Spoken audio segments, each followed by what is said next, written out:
महाराष्ट्र राज्यात महानगरपालिकेच्या निवडणुकीबाबत राज्य निवडणूक आयोगानं मोठी घोषणा केली आहे। महानगरपालिकेच्या निवडणुकीसाठी 15 जानेवारी 2026 रोजी मतदान होणार आहे, तर 16 जानेवारीला निकाल जाहीर होणार आहे। राज्य निवडणूक आयोगाची पत्रकार परिषद पार पडली।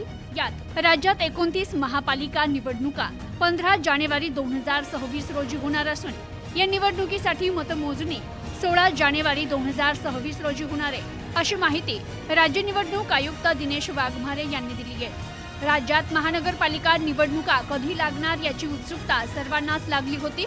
त्यातच आता राज्य निवडणूक आयोगाने पत्रकार परिषद घेत महापालिका निवडणुकीबाबत मोठी घोषणा केली आहे। महापालिका निवडणुकीसाठी उमेदवारांचे अर्ज स्वीकारण्याकरिता 23 डिसेंबर ते 30 डिसेंबर 2025 पर्यंत मुदत देण्यात आली आहे, तर याची अर्ज छाननी 31 डिसेंबर 2025 रोजी होणार आहे। तर उमेदवार माघारीची मुदत 2 जानेवारी 2026, तर अंतिम उमेदवारांची यादी 3 जानेवारी 2026 रोजी जाहीर होणार आहे। मतदान दिनांक 15 जानेवारी 2026 रोजी होईल, तर मतमोजणी 16 जानेवारी 2026 रोजी होईल।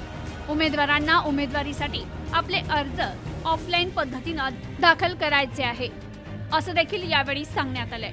तर राज्य निवडणूक आयोगाने राज्यातील महापालिका निवडणुकीची मोठी घोषणा केली असून 29 महानगरपालिका निवडणुकींसाठी आजपासूनच आचारसंहिता लागू करण्यात आली आहे। Bureau report, news today 24।